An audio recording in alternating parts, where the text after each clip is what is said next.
Përshëndetje nga unë Klea Kica dhe mirë se erdhët në Vibe. O zot, sa më pas ka munguar studioja. E ftuara parë është Elena Demollari, por jo për të parë yjet dhe horoskopin, por për të folur për magjitë e zeza, syrin e keq dhe pastrimin e energjisë. Moj mos më ndiq. Mos më ndiq. Beren që ka avokatin. Nuk ka avokat që të merr më përsipër se ka ardhur këtu në Vibe. Absolutisht, ja. Elena, përshëndetje. Përshëndetje dhe juve. Mirë se erdhe. Faleminderit dhe Nuk juve mund të për them energjinë që më dha. Nuk mund të them mirë se erdhe. Po, se ti jemi jashtë, për shtëpisë jemi të përjapshëm. Po. Elena, të gjithë njerëzit janë kurioz për magjitë e zeza.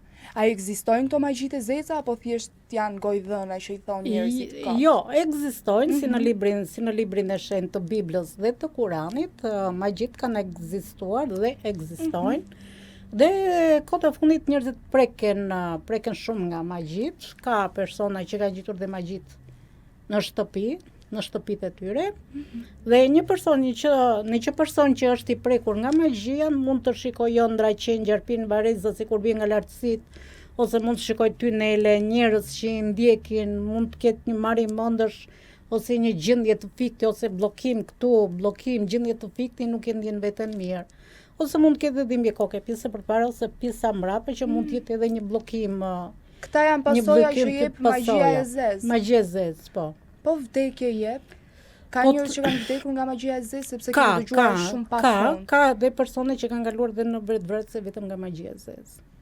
Po çiftet divorcojnë, funksionon kjo që shkojnë thjesht për të zakonisht çiftet e reja, domethënë sidomos vajzat kërkojnë një magji të zezë për të bashkuar me burrin ose me ish-burrin ose me ish të dashurin, por është diçka që çdo gjë shkatrohet, mund të zgjasë pak edhe të shkatrohet.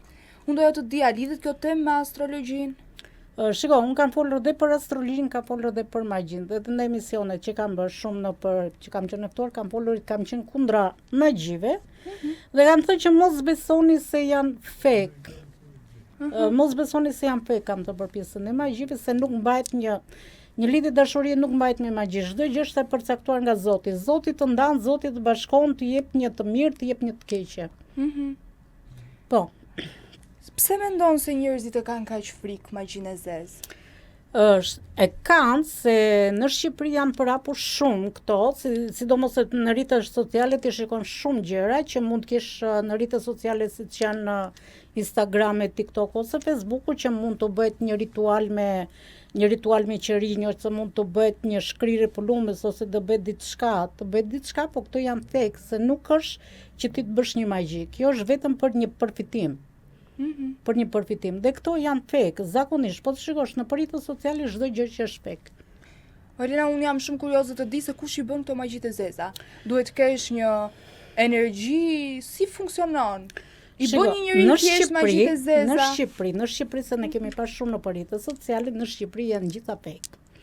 Të jesh një magjistar, ka posaçërisht shkolla për magji që janë në Torino in Itali, dhe ka posaçërisht për të bërë magji dhe për të shkatruar magjit. Janë shkolla posaçërisht. Dhe të jesh tamam magjistar, duhet të kesh mbi një eksperiencë, mund t'i themi 30 vjet ose 50 vjet, që tamam magjistar, siç është ai Gana magjistar. Dhe e shikoj një çik kështu, ja ishte shumë i fortë për magjit, por gjithmonë te magjitë e zeza, jo magjitë e bardha. Konkretisht çfarë magjish bën ky? Ai magjia më e fortë që ka bërë ka qenë magjia vudu, që është magjia më e fortë që kalon deri në vdekje. Zakonisht kush i bën këto magji? Personi, familjes, shoqëria, njerëzit që të kanë tani çdo njeri ka kundërshtar, e thajt hajde se unë kam inat këto, ka të bëj dhe syri të keqa, se kam inat se do shkoj diku, mund të bëj një pagesë, mund të bëj pagesë për t'i bërë keq. Por shpuna se në momenti që ti shkon për t'i bërë dikujt keq, ty të kthehet mbrapsht, dhe pastaj në momentin në familjen tënde ndodh diçka, mund të smoret fëmia ose burri, mund të kalohet një smundje ose një vdekje ose një operacion. Dhe në momenti që ty të ndonë këto gjëra, ty rikëthesh që shiko se unë dikujt i kam bërë keq. Dhe në momenti që ti gjendesh në momente situatat vështira, dhe thuaj që shiko se më kanë zënë hakat e filan pistekot ose filanes. Në fakt unë doja të di, a vinë njerëzit tek ti për të diskutuar në lidhje me këtë temë hapur, apo vinë me frikë dhe turp? Shiko, te unë kanë ardhur, por unë kam thënë që unë kam punuar me spiritualist, jo me magjistar, se jemi keq kuptuar gjithmonë, dhe ka bërë vetëm në anë të lutjeve, do me thënë pastrime energjetike. Pastrimet energjetike kam pasur shumë, por tani nuk kam marrë vetëm pjesën e pastrimit energjetik dhe astrologjisë. Tani unë dua të di se ku dallon magjia me syrin e keq. Ne ne shqiptarë dëgjojmë ekstremisht shumë. Në kapi syri, nuk hedhi foto se janë xheloza dhe mëze syri. Ku dallon syri keq me magjinë? Syri keq ndallohet kur një person nuk e ndjen veten mirë, ndjet i këputur dhe në momenti që është 100% i prekur nga magjia, personi shikon qenë, gjarpin, vareza, si kur bie nga lartësit, ose njerëz që ndjekin pa lidhje fare, mund dhe persona që mund të kenë edhe hije, që ndjekin nije, dhe në momentin në duke si kur dikush e ndjek, po kur kthen kokën s'ka njeri, janë një, ose dikush të hynë në shtëpi si hije të zeza, ose persona që tremben natën. Kjo është nga syri keq? Nga syri keq, po. A ndodh të ndahen çifte vetëm nga syri keq? Ndahen, po, 99% ndahen vetëm nga syri keq, ose nga shumë e përfolura. Çfarë mund të bëjnë këto persona që t'i largojnë syrit të keq dhe ta thyen atë syrin e keq? Ato duhet të rezervojnë sa më shumë, t'i largojnë këtyre bestynimeve, se ka shumë që shiko se unë do shkoj diku të më yshti edhe të bëj një rukje ose të bëj diçka, po është diçka se mund të yshtet, mund të bëj një lutje me Kur'an ose me lutje me Bibël, siç i bëjnë këto, por është diçka që duhet ta ndjesh vetëm, duhet të kesh besim vetëm te Zoti. Konkretisht çfarë besimi duhet të kesh? Vetëm besim te Zoti.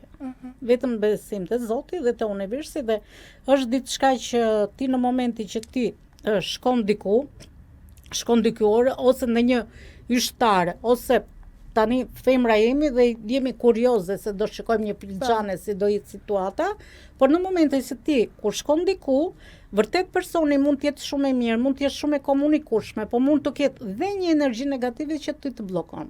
Le të ndalemi pak tek energjitë. Po. Tek energjitë negative. Si funksionon energjia negative? Atëre, fjala magji ne kemi zvendësuar me energji negative. Se fjala magji për çdo person është shumë e rëndë. Dhe bllokohet njeriu, nuk jetë si në punë, si në pat, si në dashuri, si në lidhjen e tyre të dashurisë, si në financët, dhe thotë, shiko se unë kam marrë rrogën, por do bëj diçka, një shpenzim dhe nuk më ikin lekët pa pritur, dhe nuk kuptoj se si më ikin. Ose shtëpia, ose biznesi kur nuk ec. Kurse magjia më e keqe është magjia me vezë, se gjithmonë kemi folur edhe për magjinë me vezë. Kam pasur dhe kliente që e kanë gjetur, edhe do me thënë, është bërë një ritual me vezë dhe kanë gjetur në një cep shtëpisë dhe tha, në momenti që kam gjetur, kam pasur një dhimbje koke të forta dhe mua mu bllokuar biznesi. Nga gruaja ndava, kalamajt mu larguan, biznesu mu mbyllta pa e kuptuar se nga vinte kjo energji me vezë. Energji me vezë, po. Si me vezë? Me vezë? Tani, janë persona që janë të lindur për të bërë keq. Edhe një person mund ta këndojë një vezë për keq, do me thënë në emrin të Kleës ose të Elenës, dhe bën një bllokimin të familjarëve. Për shembull, Klea mund të jetë 6 ose 7 veta në familje, bën bllokimin e gjithë familjes, po janë persona që i përdorin për keq dhe janë njerëz që janë të lindur për keq.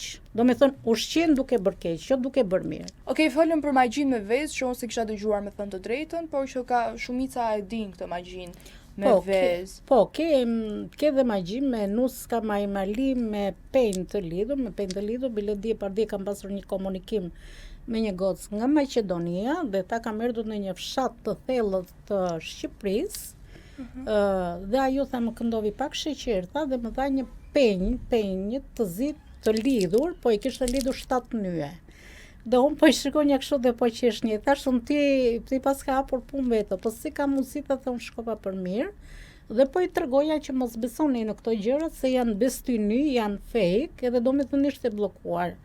Dhe gjatë rrugës, në momenti që po kthehem, mua më ka plasur një sherr me burin, do me thënë një sherr, kemi qenë gati në ndarje. Atëherë, pse funksionon kjo që të lidhet 7 herë? Ç'do të thotë kjo lidhja e perit 7 herë? 7 herë përfaqëson familjen, nëse janë Sa persona ka familja? Përfaqëson dhe shtëpinë komplet. Përfaqëson dhe shtëpinë komplet. Është shumë e frikshme. Është shumë e frikshme, po. Po, shumë e frikshme. Tjetër, ndonjë magji tjetër, çfarë ka? Këto janë, nëse një person është i prekur, do me thënë duhet jetë me fakte, jo se shiko se unë dyshoj se më kanë bërë magji, që çdo gjë duhet me fakte. Nëse një person nuk gjen diçka, do me thënë nuk është i prekur nga magjia. Është i prekur nga syri keq? Syri keq. Raste që më kanë ardhur, mua më kanë ardhur me fakte, më kanë treguar nuskën, ajmalin, vezën në qoshet të shtëpisë, në qoshet të biznesit. Po ka qenë çdo gjë me fakte, jo kështu që as e dyshoj unë. Elena, kur flasim për magjit, cilat janë shenja që njerëzit zakonisht i lidhin me magjitë e zeza? Atëherë nëse një person i lidh me magjitë e zeza, një person e ndjen veten të bllokuar dhe nuk i ec. Nuk i ec në punë, në fat, në dashuri, në biznesin e tyre, në financën e tyre, dhe e kupton diçka që nuk shkon, është si një bllokim, bllokohet dhe nuk ka rrugëzgjidhje. A ka raste kur njerëzit mendojnë se i kanë bërë magji të zezë, por në fakt është stres, angst? Tani mund të jetë edhe stres, mund të jetë edhe stres, mund të jetë edhe angst, mund të jetë edhe bllokim, por një person duhet të jetë tamam, duhet ta gjej, duhet të ketë fakte që ta gjej atë. Se vërtet mund të thotë një person, shiko se unë dyshoj, po ti pa patur fakte, pa patur prova që një person që thotë shiko se unë gjeta këtë gjë, është e kot vetëm me ndyshimet, se mund të jetë edhe nduar psikologjike, mund të ketë nevojë edhe për psikologje, më kupton? E kuptoj, por si mund ta dallojë njeriu që në një periudhë të vështirë normale, ka nga një ndikim negativ, nuk është magji. Të kuptoj, nga ndikim negativ. E shiko, unë jam një tip që i parandjej gjëra dhe kur bëj diçka unë i kuptoj nga energjia që kam. Dje kur komunikuam bashkë, thash Klea, po ndodh diçka dhe nuk jam edhe gjatë rrugës që po bënja një xhiro duke shkuar në dyqan, e ndjeva veten një bllokim dhe si më rast se gjendje të fikti dhe mirë që kam kaluar në një lokal që kam pirë ujë dhe aty kuptova që do bësh diçka. Po fal energjisë time që unë jam kthyer përsëri ajo. I kuptoj gjëra dhe njeriu e parandjen. Çfarë ndonjë gjë? Pata si gjendje të fikti, do me thënë se kam qenë mirë, tensionin e kisha mirë, si gjendje të fikti të këputesh mes të rrugës është diçka. Është parandjen. Po, magji e zezë. Është parandjen. Është parandjen. Ose është diçka, një person që bën magji, personi e kupton, ose është edhe kjo magjia me kukulla vudu. Tani po më thon nga regjia që në lidhje kemi Lolën. Lola është mjeke popullore. Lola, përshëndetje. Përshëndetje. Të falenderoj që pranove të jesh pjesë e emisionit Vibe. Gjithashtu faleminderit juve. Atëherë Lola, unë doja të di se pse njerëzit sëmuren kaq shpesh gjatë kësaj periudhe, do me thënë sezonit veror, nga se ndikohen, nga temperaturat e larta apo nga sa? Atëherë periudhat e ndryshimeve të stinëve janë ato në të cilat personat sëmuren më shpejt ose dalin në pa diagnozat të ndryshme dhe në njerëz të ndryshëm dalin më tepër se sa tek të tjerët, siç janë fëmijët, shtatzana, mosha e tretë, personat me diabet, personat me tensionin e gjakut të çrregullt, të lartë ose të ulët. Por ndryshimi jo vetëm i stinës nga njëra stinë në tjetrën, por ndryshimi nga dita në natë. Në Shqipëri është problematik. Nuk është si për shembull siç është në Greqi, ose nëse e keni vënë re, po shkoni në pushime në jug, sa më poshtë shkosh deri në Ksamil, diferenca e ditës me natën është 3 deri në 4 gradë, diferenca ditë dhe natë. Ndërsa në Tiranë arrin deri në 25 gradë. Pra, duhet një kujdes i vazhdueshëm dhe sidomos për personat problematik. Atëherë unë doja të di se cilat janë shenjat që tregojnë se imuniteti ynë është dobësuar. Fillimisht fillojnë hundët, fillon acarimi i fytit, lodhje, jo e zakont, pagjumësi, ruhatjet e tensionit për moshën e tretë sidomos, gjithashtu edhe tek syt. Shumë njerëz e shfaqin tek syt lotim, skuqe, ose kruarje, irritacion tek syt. Po më shumë është lodhja, kuptohet. E kuptoj, kush janë grup moshat më të rrezikuara? Në tham atë janë më shumë të moshuarit dhe njerëzit që janë të zëmur nga diagnozat që përmenda më lartë dhe fëmijët e vegjël, gastazanat, gjithashtu, janë më të predispozuar për të patur probleme në ndryshimin e stinëve ose në ndryshimin e temperaturave. Dhe gjithashtu që dua ta theksoj këtë sepse janë vetë problematike në mbajtjen e kondicionerit. E mbajnë kondicionerin brenda 20 gradë, 19, 18, ndërkohë ku jashtë është 35, 36 dhe më lart. Pra kjo është shumë e dëmshme. Duhet të jetë nga brenda, outside, inside, duhet të jetë 5 gradë, maksimumi 6 gradë ndryshimi. Cilat janë gabimet që bëjmë më shpesh në këtë periudhë? Gabimet që bëjmë më shpesh në këtë periudhë është që ne flem me der hapur, hapim dritaren, se kujtojmë se ashtu do flem më mirë ose do rregullojmë temperaturën përkundrazi. Ajo nuk ndihmon fare për mirë, por nxjerr në pa ato defektet që mund kemi në siç është spondiliatroza, migrena, sinusiti, e shumë probleme të tjera, sidomos ato të reumatizmales dhe njerëz problematik. Nuk e di sa të mundur ketë na flasësh pak për bimët. Çfarë funksioni kanë bimët? Ma thoni juve për cilën bimët kanë një funksion jashtëzakonisht të rëndësishëm. Nuk janë vetëm për kujdes, por nëse bashkohen me njëra tjetrën dhe merren ashtu si duhet, kur duhet, sa duhet, në kë duhet, për kë duhet dhe për cilën diagnozë, bimët janë edhe kurative, nuk janë vetëm mbrojtëse. Më thoni juve mua se për çfarë doni që t'ju flas, dhe unë kam marrë pak nga disa për t'i treguar këtë doni, më thoni, dhe unë mendoj që do t'ju përgjigjem. Po, në fakt unë në studio kam Elenën, e cila kishte një pyetje për ty që do ta bëj vetë tani. Lena, mund t'ja bësh pyetjen? Përshëndetje.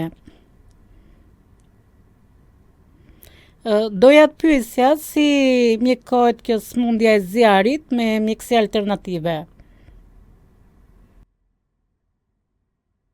Herpes zoster. Po.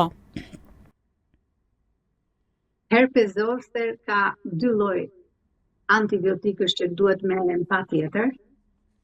Dhe mirë bëhet që e prekët këtë temë sepse kjo është një temë që anashkalohet, por që në verë kjo shfaqet sidomos korri gusht.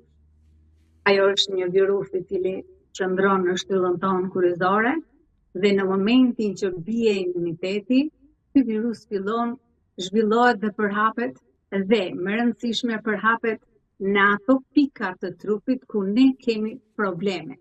Për shembull, mu shfaq aty tek veshka ku unë kisha një gur në veshk.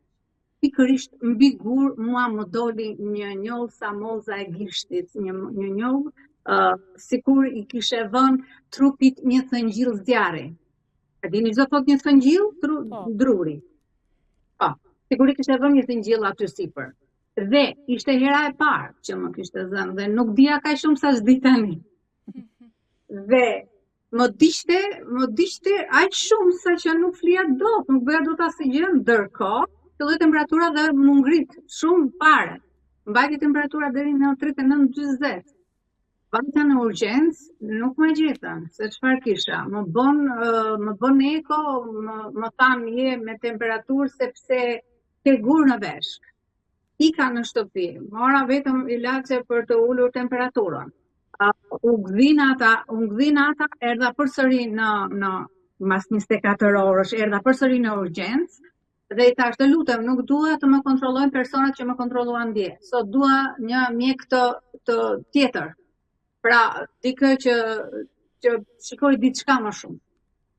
Dhe në eko më pa një person, që s'dua ta them emrin se duket si reklam, më pa një person që është më i vjetri aty dhe më pa veshkën, tha, ti nuk ke më gur në veshk. Jo, i thashun, guri është aty dhe guri është 9 milimetra. Dhe nuk ka se si të mos jetë guri, se mua s'na ka dal guri, ama unë kisha efe, temperaturë dhe shumë dhimbje, dhe nuk e kuptoja që gurin e kishte shkrirë pikërisht zjarri i natës. Herpes zoster më kishte shkrirë gurin që ishte çakull, gur, zalli, i themi. Aq i fort ishte, sa që e kishte shkatëruar gurin dhe unë nuk kisha më gur. Nga njëra anë u lumturova, dhe nga ana tjetër gjithashtu. Do mbeta shumë e kënaqur nga personi që më bëri ekon, sepse më tha, ti ke herpes zoster, ke zjarrin e natës, më tha shqip, do më thënë popullorçe, zjarrin e natës. Dhe nga urgjenca kalova tek infektivi, bëra vizitën, por nuk e lash plagën që të më rritej. Pra, ajo mbeti vetëm aq, se mbeti vetëm aq, dalim tek bimët tani. Sepse bëra disa bimë me antioksidant të fuqishëm dhe nuk e lash që të ngrihet temperatura, nuk e lash që të shpërndahej viroza dhe nuk më mbush trupi me gjurma të zjarrit. Cila ishte bima që ti përdore për të shëruar këtë lloj sëmundja? Pra shumë, përdora Artemisia, përdora boronica, të dyja llojet, edhe të zezën edhe të kuqen, dhe përdora shumë mjalt. Zakonisht përdor 1 dhe 2 lugë mjalt në ditë, kurse në ato ditë përdora rreth 1 kilogram në javë, ose më tepër se 1 kilogram. Dhe i bëja në formë shurupi me bimë mjaltin. Dhe mjeku që më dha kurën, më tha mua që ti nuk do lëvizësh dhe nuk do e lash trupi 1 muaj. 1 muaj, i thashun, jo, ta do lahesh me nap ose me peshqir dhe nuk do ta prekësh fare plagën që ke në aty, në mbi veshkën. Mora antibiotikët. Për 3 ditë jam nisur në jug, kam vajtur në Ksamil me ilaçet me vete. Nuk jam futur në det, sepse kisha të paguar. Jo, jashtetit ka qenë në Ksamil. Dhe mbas 1 jave jam futur, jam larë në det. Ka marrë 5 litra në ditë bimë medicinale. 5 litra në ditë. Plaga jo vetëm që nuk mu zhvillua, por çfarë i bëra asaj plagës të zjarrit të natës? I bëra sot buke me uthull të fortë, molle të bërë vetë. Me uthull të bërë vetë. Si e bën vetë? 5 kilogram moll, ja sa uthull më kam dhjetë. Si e përgatit? Si e përgatita, merr një tas edhe e përgatit me uth, vetëm me uthull, dhe bëhet në formë paste, në formë si pastë dhëmbësh, dhe e vendosa aty. Dhe ajo nuk ka rënë deri kur ra lëkura, u kurua plotësisht. Putesha ndet dhe dilja dhe uji nuk e u bë si çimento ajo pjesa. Dhe nuk mu përhap fare. Dhe mbas 1 jave që mora mjekimin, kam shkuar, kam bërë plazh, mas 2 ditësh që shkova në plazh. Kështu që e kam luftuar vetëm me bimë medicinale. Kam përdorur të gjitha bimët që kanë antioksidantët më të fuqishëm. Dhe nuk u trëmba fare, kur mjeku më tha do rrish 1 muaj në shtëpi pa dal fare dhe gjithashtu trupin do ta lash me peshqir, është mirë se ashtu do bëj. Domethënë ju binda, por në fakt nuk e binda aspak. Ti besove veten tënde dhe bimët që bëjnë mrekulli, recetat e tua. Unë besoj vetëm tek ato që unë i di. Domethënë, po nuk i dite vlerat, nuk e se si ti besosh. Dhe 99% njerëzve nuk i din vlerat, prandaj dhe nuk besojnë. Kjo është normale. Kurse unë dija vlerat e bronicave, duke u bashkuar bashkë të dyja, të artemisias, të trumzës, uvaursit, të lulës së shtogut që rrit imunitetin, sepse imuniteti më kishte rënë mua që më mundi edhe viroza e mbetur prej që nga lindja. Ne që jemi tek besimi, cila është ajo bimë që është e nënvlerësuar, por që bën mrekulli në shëndetin tonë? Bima në Shqipëri që është e nënvlerësuar ose nënvlerësohet qëllimisht, nuk e di sepse, është Artemisia annua. Dhe njerëzit më thonë që pse është kjo dhe pse nuk thua që është pelini i ëmbël. Në fakt, ajo në gjuhën popullore quhet pelini i ëmbël. Po pse unë e quaj Artemisia annua? Sepse kjo bimë, Artemisia, përmban artemisinën, e cila është një substancë prej të cilës përgatiten ilaçet kundra kancerit. Dhe artemisina zhvillohet te kjo bimë në momentin e qeljes së gjethes. Pra, duhet të merret sa po qel gjetja, e jeshile, ngjyrë jeshile dhe e errët. Gjethet janë shumë të vogla, pra që të bësh 1 kilogram nga ajo, duhet shumë punë. Në momentin që qel lule, nuk ka më artemisin, dhe para se të qel lulja nuk ka artemisin. Prandaj quhet Artemisia annua, dhe në të gjithë botën ka tinktura të Artemisia annua. Vetëm në Shqipëri nuk ka. Pse? Sepse bimët tona i marrin dhe i çojnë andej, i përpunojnë. Dhe më e mira është bimë Artemisia shqiptare sepse nuk është kultivuar akoma deri sot që po flasim, por është e gjendur në për pusha, në për lëndina dhe është e egër, e rritur vetë me vështirësi. Kurse në shtetet e tjera, sidomos në Spanjë, ajo rritet deri në 2 metra e gjysë e larg, ndërkohë që normalisht ajo vetet deri në 80 centimetra, normalisht këtu në Shqipëri. Kur e mbledh unë ajo është 80 centimetra dhe është e gjelbër e errët. Ndërsa ajo e kultivuara rritet deri në 2 metër e gjysë, por nuk ka kurrë vlerat e Artemisias shqiptare. Lola, mund të na tregosh një recetë? Tjetër bimë është bimë shumë e fortë, që nuk është vetëm Shqipëri, kjo tjetra, është lulja e shtogut.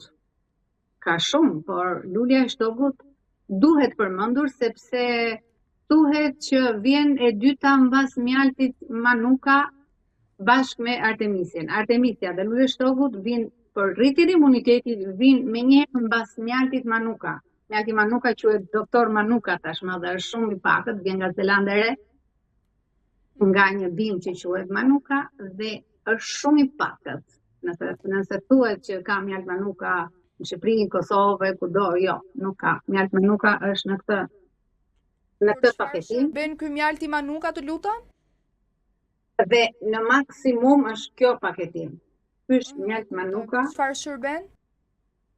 Për rritjen e imunitetit në përgjithësi, sepse ka flavonoide dhe ka vajra esencial të cilat vijnë nga bima, lulet sidomos të bimës, prej të cilës merret nektari nga bletët atje.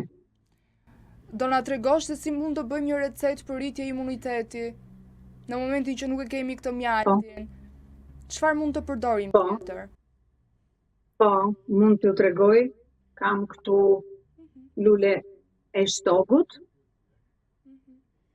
Duhet ditur se si duhet mbledhur lulja e shtogut si fillim, që të dali ilaç, se mund të marrësh për çaj dhe për çaj kjo duhet marrë me kujdes, jo të gjithë din ta vjelin lulen e shtogut, sepse momenti i marrjes së lules së shtogut është maksimumi 1 javë, 5 ditë deri në 7 ditë, sepse në momentin që është e pa hapur lulja, ka një substancë e cila është helmuese dhe është e dëmshme për shëndetin, është toksike, domethënë. Dhe gjithashtu në momentin kur lulja mbaron, që vjen fruti, atëherë përsëri lulja nuk vlen më. Më vonë, kur piqen kokrat, vlen kokrat, por nuk vlen aq sa që vlen lulet. E para, e dyta, duhet jetë shtogu i zi. Pra, duhet jetë personi që ta marri lulen, duhet të jetë të informuar mjaft mirë për momentin, cilësinë, sepse mund të krijojë efekte anësore. Po nga fëmijët Pra, mund të përdoret? Për çfarë? Nga fëmijët mund të përdoret? Po, mund të përdoret në formë çaji për fëmijët dhe në formë eliksire në raste gripi dhe virozash. Edhe në rënje imuniteti mund të përdoret, por e holluar me ujë sepse bëhet pak e fortë. Kurse ekstrakti përdoret vetëm tek të rriturit. Pra, unë këtu kam bërë eliksir, se eliksira është më lehtë e asimilueshme, sepse ekstrakti është më i fortë. Tu kam marrë 3/4 e kavanozit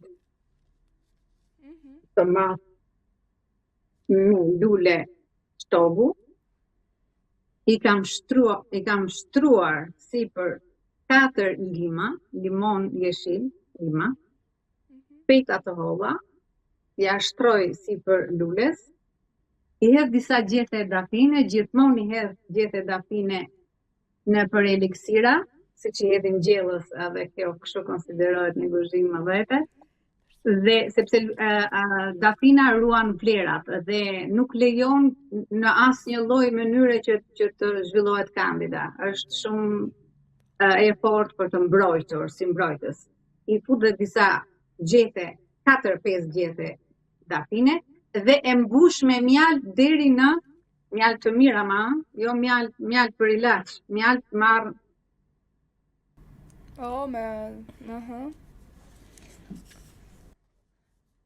I shtrydh mjaltë dhe mbush plot me mjaltë. Dhe kjo do rrit 40 ditë. 40 ditë, pastaj e filtrohet. Pa u konsumuar. Jo, do mbyllet hermetik dhe do rri në një vend të errët. Do ta përfundësh çdo ditë, ditët e para, pastaj një ditë po, një ditë jo, pra duhet të jesh prezent për arsye të mos oksidohet. Duhet të përzihet që të përzihen vlerat në njëra tjetrën për të bërë eliksira sa më e fortë. Dhe mbas 40 ditësh filtrohet dhe më pas pihet me pika ose me një lugë çaji në mëngjes. Mirë është pa gjë tjetër. Ndërsa për ato që janë delikat në stomaku, mund të pinë me çaj ose me ujë. Dhe kjo është një bombë për rritjen e imunitetit. Është për problemet e virozave, për tohje, për problemet respiratore, sepse kjo përmban flavonoide, përmban vajra esencial, përmban vitamin C në mënyrë në sasi të konsiderueshme, përmban kalcium, kalium dhe magnez. Gjithashtu përmban shumë antioksidantë të fuqishëm, fenole dhe polifenole, të cilat së bashku bëjnë një mbrojtje të stresit oksidativ. Kështu që për rastet e gripit gjithmonë rekomandoj lulen e shtogut. Një kombinim i mirë i luljes së shtogut në çaj bëhet me hitrën, bëhet gjithashtu edhe me trunzën. Ndërsa për personat që janë delikat nga sistemi i tretës, bëhet me lule, bliri dhe me kamomil. E kuptoj. Në rregull, unë doja të di se cilat janë 5 bimët që duhet i ketë çdo familje në shtëpi. Bimët janë shumë, varet se çfarë problemi ka ai personi që jeton atë shtëpinë. Atëherë Elena më bëri një pyetje. Po, një pyetje. Që tani do ta shtroj vetë Elena ty, se për çfarë është kurioze. Dhe mbase lidhet pyetja ime me këtë që do thot Elena. Po, Elena mund t'ja bësh. Personat që kanë bllokim në marrje ose janë azmatik, që kanë dhe probleme me stomakun, që s'mund të përdorin dhe medikamente. Çfarë mund të përdorin me kështu mjekime popullore? Dhe personat që janë me migren. Me migrenë është tjetër, janë tjera bimë, kurse për sa i përket respiratorit është agulicja, bliri, dafina, kamomili, është edhe kopra e egër sidomos. Bën bashkë këto, mund t'i zjesh 5 minuta dhe e heq nga zjarri dhe do rish të marrësh avull nga hundët, nga syt edhe nga veshët edhe nga goja, dhe do marrësh avull derisa të mbaroj avulli. Pastaj e pin çajin dhe është super. Gjithashtu edhe lulja e shtokut është për gjithë problemet e frymëmarrjes. Por agulicja është numër 1. Agulicja është numër 1, e para për gripët dhe fytin. Pastaj vjen vaji i dafinës, vjen ekstrakti i dafinës. Dafina është gjithashtu edhe karafili, kudo në çaj unë pus 3-4 karafila. Edhe kanela, por kanela jo pluhur në çaj, sepse në momentin që fyti është i acaruar, kanela acaron edhe më tepër. Kanela dhe arrat dhe frutët e tata acarojnë në momente të një acarimi të grykëve, ose të bronkeve, ose të faringut, laringut. Nuk duhet përdorur kanela kur janë të acaruara. Ndërsa në raste të tjera po. Dhe për mbylljet kësaj bisede dhe informacioneve mjaft të vlefshme që na dhe, unë doja të di se cila është receta më e kërkuar nga njerëzit dhe nga cili problem shëndetësor vuajnë më shumë. Mëlçia vuajnë më shumë dhe gjem gomari kam shumë kërkesa për gjembin e gomarit dhe për artemisian që pason gjakun, tinkturën që se ka një tjetër dhe bëjmë bashkë me një Gjerman, ai më ka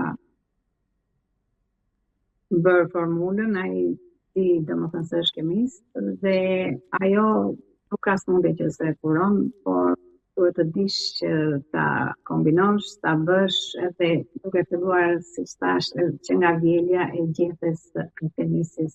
Ajo është një pastruse totale e gjakut. Pastaj vjen hithra, edhe të gjitha këto lule blirit janë edhe këto antioksidantë, kanë edhe këto antioksidantë të fuqishëm. Pastaj vjen rozmarina. Rozmarina është doktori im, Arqilea i pare thoshte që rozmarina është mbreti. Mbretëresha. Mbreti është hithra dhe mbretëresha është rozmarina. Tu është ndryshe. Pra e bëj edhe vaj, e bëj edhe ekstrakt, e bëj edhe eliksir, është edhe për veshkat, është edhe për frymëmarrjen, është edhe për rritjen e imunitetit, por mbi të gjitha është për të gjitha problemet që kemi në tru, rozmarina. Rozmarina dhe ginkgo biloba, që unë kam mbjell apo safat për të bërë ilaçin për trurin, dhe bashkoj me rozmarinën ose edhe veç, por duke e bërë ekstrakte dhe eliksira, sepse në formë çaj nuk është aq e fuqishme për të kuruar. Ndërsa për mirëmbajtje dhe për një kujdes, po, bëjnë çajra, të gjitha llojet e çajra. Lola, unë të falenderoj shumë që ishe pjesë e emisionit Vibe dhe faleminderit për këshillat e vlefshme që na dha. Ju lutem, faleminderit juve. Elena, ne folëm për magjinë e zezë, kush i bën rastet për magjinë e zezë, por unë dua të di se kush i shuan magjitë e zeza. Atëherë, magjitë e zeza shuan vetëm nga persona që janë posaçërisht, janë profesionist në shkatrimin e magjive të zeza dhe bëhet me lutje të shenjta, lutje të forta që mund të përdorin dhe lutjet në latinisht dhe janë persona që mund të kenë mbi një eksperiencë mbi 30 vjet ose janë të certifikuar posaçërisht për shkatrimin e magjive të zeza. Elena, në tavolinë Po. Ti ke marrë disa spirituale? Po, gjëra spirituale, kjo është Paulo Santo, është një lloj druri dhe këtë e përdorin dhe jashtë shtetit për të larguar energjitë negative, është momentale, nëse ke sy të keq ose Paulo Ta Santo. shikojmë tek mua. Ndizet, kjo është që e përdorin, është shumë e mirë. Është shumë e mirë dhe përdorin shumë persona. Dhe është për të larguar energjitë negative, dhe fillon që nga maje te koka deri te këmbët për të larguar ato energji negative. Ose zakonisht unë e përdor për pastrimin e energjisë negative të letrave. Kemi edhe këtë tjetrën. Kjo është smog dhe kjo ndizet, bën të njëjtën gjë siç bën ajo, por është gjë momentale për të larguar energjitë negative. Dhe këtë mund ta përdorim dhe në ambientet e zyrave, mund ta përdorim në shtëpi. Mund ta bëjnë vetë? Mund ta bëjnë dhe vetë personat, po, mund ta bëjnë dhe vetë personat. Dhe është që të largohen përsëri ato energjitë negative. Dhe në momente që largohet energjia negative, e ndjen veten më të çlirë, po kjo është një gjë momentale. Për sa zgjat kjo? Kjo mund zgjati 5 minuta, 10 minuta, po zakonisht unë këto i përdor për të pastruar letrat tarot, për të larguar atë energjitë, dhe para se të bëjt një parashikim, pastrojnë letrat ose me smog, ose me Paulo Santo për të larguar ato energjitë negative dhe për të sjellë përsëri një energji pozitive. Çfarë kuptove ti? Kisha energji negative? Kishe pak syri keq, po përsëri do të largohet. Ndihem shumë mirë tani.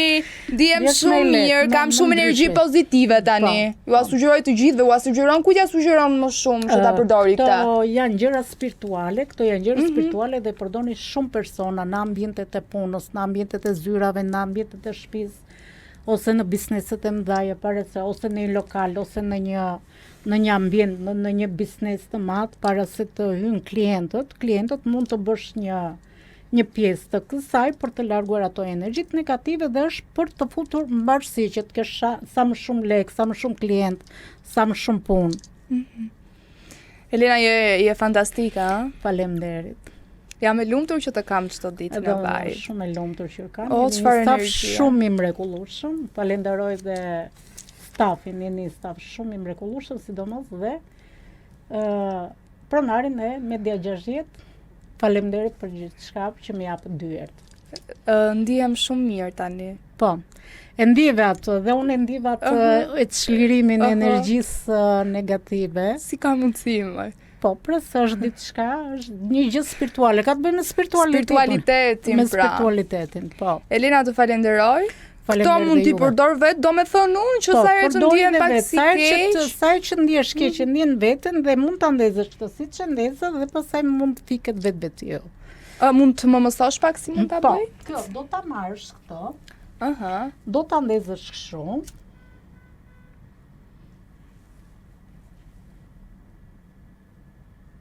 Do ta ndezësh dhe do ta bësh vetë. Bravo. Edhe te pisa poshtë. Sa herë apo nuk ka rëndësi? Nuk ka rëndësi, njaftë të nuhasësh atë. Të njëjtën gjë nëse e ndjen. Mund ta bësh dhe me smog ose me këtë Paulo Santo. Po kjo unë ta rekomandoj këtë se shumë e mirë. Kjo është më e mirë, ky shkopi. Po. Paulo Santo. Është që kjo përdoret gjëra spirituale shumë e mirë, përdoret në gjithë botën, edhe këtë mund ta përdorësh sa herë që ta ndjesh veten keq, ke atë çlirimin energjisë negative. Super çlirim. Po. Elena, të falenderoj. Të falenderoj.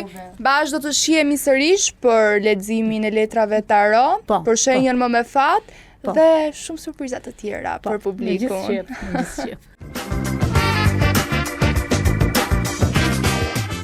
Tani në studio kemi Enea Markun. Enea është menaxher yatesh, i cili do na flas pak për xhiron, ku frekuentojnë më shumë, në Jug apo në Durrës. Enea, përshëndetje.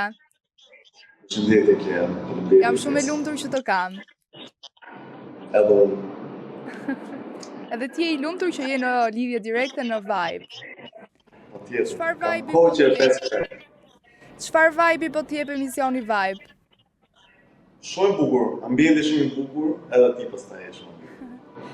Nëse do na bëje një xhiro me yatë, në çfarë vendi do na e bëje, në Durrës apo në Jug? Jo, besoj në jug patjetër. Pse në jug?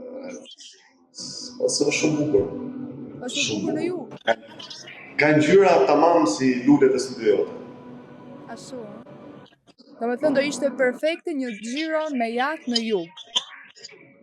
Shumë Me që jemi perfekte. tek jugu, doja të di se ku frekuentohet më shumë jahti, në jug apo në Durrës? Besoj në 10 klient, 8 janë në jug dhe 2 janë në Durrës. Sepse është experience tjetër në jug dhe normalisht ka gjire të ndryshme, ka shpella, ka vende shumë bukura monta. Edhe Durrësi, pastaj se unë jam vetë nga Durrësi, ka vende për të pa, po gjithsesi nuk është njëjta gjë. Cilat janë avantazhet që ofron Durrësi si port kryesor dhe çfarë kërkojnë ato që zgjedhin ekskluzivitetin e jugut? Ideja është që edhe në Durrës nuk është se infrastruktura është akoma shumë e mirë dhe ne hasim shumë problemin që qoftë edhe klientët gjejnë vendin e portit të jateve, po që kryesisht preferojnë jugun, preferojnë që edhe t'i marrësh në vendi ku qëndrojnë, po themi ndërmi, Green Coast kryesisht, po gjithashtu edhe në Kepmeli ose në Ksamil, në Sarandë, etj. Le të flasim pak për shifrat sepse publiku është shumë kurioz. Sa kushton një jahtë me qira për një ditë? Çmimet fillojnë nga 1.000 euro, ato merren me orë zakonisht. Fillojnë nga 4 orë, 8 orë, edhe 24 orë. Gjithashtu ne ofrojmë edhe pjesën që të kapësh mbas ditën deri në mesnatë për ditëlindjet e ndryshme etj. Po pak a shumë tek kjo, te 1.000 euro, pastaj çmimet variojnë deri 4-5.000 euro dita. Po për ato që duan ta blejnë dhe ta mirëmbajnë, cilat janë kostot që njerëzit nuk i shohin? Ka koste shumë të larta. Duke filluar që te parkimi, te serviset, te stafi që ti du ta kesh aty gjithkohën, du ta përgatisi jahtin për çdo gjë, ka shumë kosto dhe jo çdo person mund ta ketë mundësinë që ta blejë një të tillë. Shumë vështirë. Atëherë unë doja të di, a ka ndryshuar mentaliteti i shqiptarëve ndaj këtij luksi, apo shihet ende si e paarritshme, apo është kthyer në një trend stili jetese? Unë do të bëj ty një pyetje. Ke hyrë në herë në jahtë? Po. Je kënaq në Shqipëri? Jam kënaq. Ke hyrë në Shqipëri? Po, në Shqipëri. Domethënë e njihje pak a shumë që kjo gjë bëhet në Shqipëri. Po, me thënë drejtën kam hyrë edhe për të bërë foto.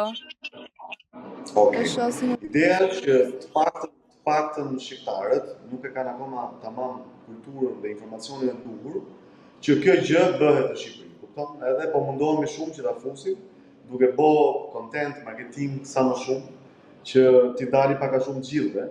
Po gjithsesi ka akoma mungesë informacioni për këtë gjë, duke qenë që edhe infrastruktura është akoma jo ku duhet për pjesën e jahteve, edhe ka po themi të paktën porte ka 2, që është ai i Orikumit, Vlora dhe i Durrësit. Po gjithsesi prap ka për të punu akoma. Çfarë ndryshimi ka mes kërkesave të një turisti dhe një shqiptari? Turistët janë më shumë për të bërë qef, për të zhytë, për të bërë zhytje, për të bërë eksperjenca nga më ndryshme, kurse shqiptarët janë pak atë që duan privatësinë, duan të kalojnë kohë me familjen ose me shoqërinë, edhe ka raste që edhe ma kërkojnë që ta kenë pa kapiten, pa staf, të japin vetë, po kjo është e pamundur, kështu që pak a shumë të hujet e dinë çfarë duan, kurse shqiptarët më shumë pyesin për të krijuar një informacion edhe për ta kuptuar si funksionon kjo gjë. Me që jemi tek shqiptarët, çfarë eventesh mund të kryen në një jahtë? Vende më ndryshme. Ne kemi shumë gender reveal, festa beqarie, ditëlindje, propozime për martesë, që deri tani kanë shumë mirë. Po ka më ndryshme. Cili të kalon? Ne ja përshtasim seciliit për nevojat e veta, qoftë me dekorin, me ushqimin, me kërkesat, me më të ndryshmet. Cili nga këto evente të kalon më shumë mbresa? Personalisht, patjetër që pjesa më e bukur është propozimi, ku merremi gjithkohon që të paktën mashkulli merret, si ka shku, si ka dalë, më çon një foto, më çon diçka. Ajo është pjesa më e bukur, por patjetër edhe gender reveal-i është sepse mblidhen gjithë familjarët e tyre dhe është kënaqësi shumë e madhe. Ti personalisht çfarë vendi do të bëje në jaht? Personalisht, unë do ta merresha për të largu pak nga rutina e ditës edhe për të kriju privatësinë që nuk ka zhurma, nuk ka makina, nuk ka smog, nuk ka motor, je vetëm ti dhe shoqëria jote, familjarët e tuaj. Paktën unë për këtë konceptoj. Pastaj festa nga më të ndryshmet, kryesisht patjetër që besoj për ditëlindje. Për ditëlindje dalin gjëra shumë bukura. Po propozime Nea, apo nuk je akoma në stadin që të propozosh dikë? Besoj se aty do shkoj, nuk është se në jaht. Do lëviz nga Po nëse nuk do t'i pëlqej partneres, propozimi në jaht. Do mundohem që t'ja shpjegoj, edhe besoj se do dalë një gjë shumë e bukur, edhe është e veçantë. Që jemi tek propozimi, si është zemra jote momentalisht? Është mirë. Është e lirë? Është mirë. Është mirë. E zën? Apo thjesht mirë? Është okay. Është okay.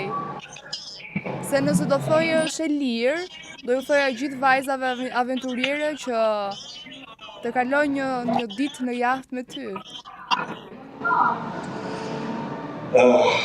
Është okay. O lot, I madhje. Po pse s'flet për dashurinë vllat? Na fali çik për dashurinë, për jashtet, për eksperiencat, për aventurat në jaht që bëjnë çiftet. Apo nuk Do të tregoj aventurat? Ha? Do të tregoj aventurat? Po, një aventurë. Ka aventura më të ndryshme, po një është shumë private, kështu që nuk besoj se është aventurë mirë. nuk ka bësh vetëm ti me partneren, private është. Ideja është ai që zgjedh jatin gjithmonë kërkon privatësi edhe që të ruhet ajo gjëja. Cilat janë kërkesat më të veçanta ose më ekstravagante që ju kanë bërë për një festë në jaht?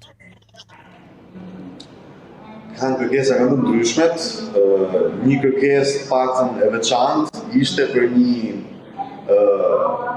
biznes në jug që donte të ngjithte shumë jahte edhe ta bënte ndet tip feste. Ajo ishte shumë e vështirë, po që ja arritëm ja dolëm me sukses.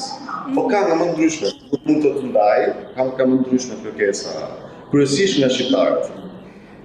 Çfarë elementesh nuk mungojnë kur në një festë verore në jaht dhe sa e rëndësishme është muzika dhe DJ? Ashtu siç thash, patjetër që është shumë e rëndësishme, po personalisht për shembull do preferosha një dalje të qetë jashtë zhurmave, po që muzika patjetër është shumë e rëndësishme, edhe ne kryesisht në festat e ndryshme gjithmonë kemi DJ, gjithmonë. Si e menaxhoni kur del diçka e paparashikueshme, për shembull prishja e motit? Patjetër që kemi marrë çdo masë nevojshme, qoftë me leqet e shpëtimit, po me çdo gjë, patjetër. Ideja është që në momentin që është kohë e keqe, ka gjire të ndryshme ku jati shkon edhe patjetër që nuk kap erë të dallgët, ashtu siç kap në det të hapur, kështu që nuk na ka ndodhur ndonjëherë diçka, përveç një rasti që ishte një njeri nga Afrika që ran vet, nuk e di si ra, edhe por patjetër që shpëtoi, kishte një lekë me shpëtimit, e çdo gjë, patjetër ishte që u trem sepse shumica e atyre nuk din not, kështu që ishte shumë sfiduese. Po sigurisht ishte deti I qetë. Nëse do të organizonit festën perfekte të verës, si do ta përshkruanit ata? Festa perfekte e verës, patjetër një grup shoqëror që kënaqet, që kërcen, që pin, që ka perëndimin, Besoj se kjo do ishte, por ta thash edhe kjo ideja që të mblidhen shumë njerëz të bashkë me një DJ aty duke performuar është shumë e bukur. Edhe besoj se do ta bëjmë në fund të verë.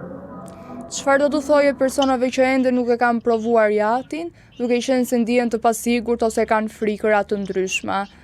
Është një nga eksperiencat më të bukura në botë, kështu që gjithsesi do ta provojë, sepse kostot nuk janë shumë të larta, patjetër në zgjedhjen e tyre. Mund bëjnë një grup shoqëror shumë mirë edhe ta kalojnë këtë gjë, ta përjetojnë sepse më vërtet është shumë e veçantë dhe marrë me gjithë jetën. Enea, unë të falenderoj shumë, ishte kënaqësi që të kishim në lidhje direkte dhe shpresoj që emisionin Vibe një ditë ta xhirojmë në jahtë. Patjetër. Edhe të bëjmë një podcast. Patjetër. Mirupafshim. Ciao. Ja, pra kështu erdhi fundi këtij episodi, bashkë do të shihemi sërish nesër në orën 11. Mos harroni ta ndiqni. Mirupafshim. Ju pëlqeu kjo video? Atëherë bashkohuni me ne. Na ndiqni në Instagram, Facebook dhe TikTok dhe bëni subscribe në YouTube. Klikoni like dhe share dhe aktivizoni njoftimet për të mos humbur asnjë video të re. Faleminderit për mbështetjen.